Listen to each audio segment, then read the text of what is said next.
maalin bahda waxbarashada ee u ah farxad iyo dhiirigelin weyn in ay nala joogto DG-ga UNESCO ee runtii waqtigeeda cariiriga noo quurtay inay nagu soo sharaftay inay xamar timaado.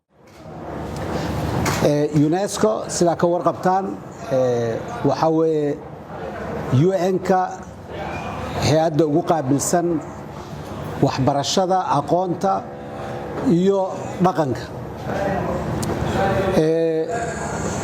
UNESCO waxaa moodaa inaysan muuqaal weyn hadda ku lahayn, laakiin taariikhiyan Soomaaliya iyo UNESCO taariikh dheer ayay isleeyihiin. ilaa waqtigii xorriyada aan qaadanay wax badan ayaan wada qabannay. maantana waxaa suuragal noqotay inaan dib u nooleyno calaaqaadkii aan la lahayn hay-adda UNESCO. calaaqaadkaas wuxuu saamayn doonaa waxbarashada hoose, waxbarashada sare iyo dhaqanka iyo sayniska iyo technology-ga. waqtigii burburka kadib waxaan ku guulaysanay in aan dib u nooleyno National Commission-ki. National Commission-keenni maantay si wanaagsan ayuu u shaqeeyaa. calaaqaad wanaagsanna oo horumarin ahna uu la sameeyey UNESCO. sidoo kale UNESCO waxaan isla wadnaa mashaariic runtii xooggan oo dhinaca muxuu ahaa manhajka iyo dhinaca muxuu ahaa culture-ka intaba saameyn weyn ku leh. waxaan rajaynaynaa inuu aad u sii kordho haddii eebbe idmo.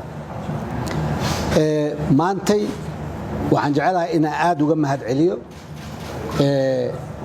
DG-ga oo nagu soo ziyaartay oo aanan airbortka ku ekayn ee noogu yimid soona maray museumka qaranka.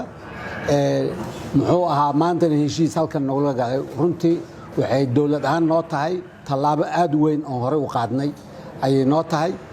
waxaan rabaa inaan ka mahadceliyo also sidoo kale muxuu ahaa Swan iyo bahda UN-ka dhammaantood in ay maantay soo sharfeen waddankeenna, soo sharfeen muxuu ahaa institutionskeenna,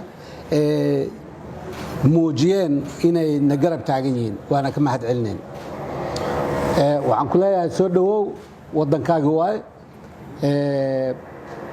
waxa waaye hadda kadib meel xitaa u soo dalxiisi kartid way tahay waqtigaaga private-ka. aadaan ugu faraxsannahay ina maanta na dhex joogtid.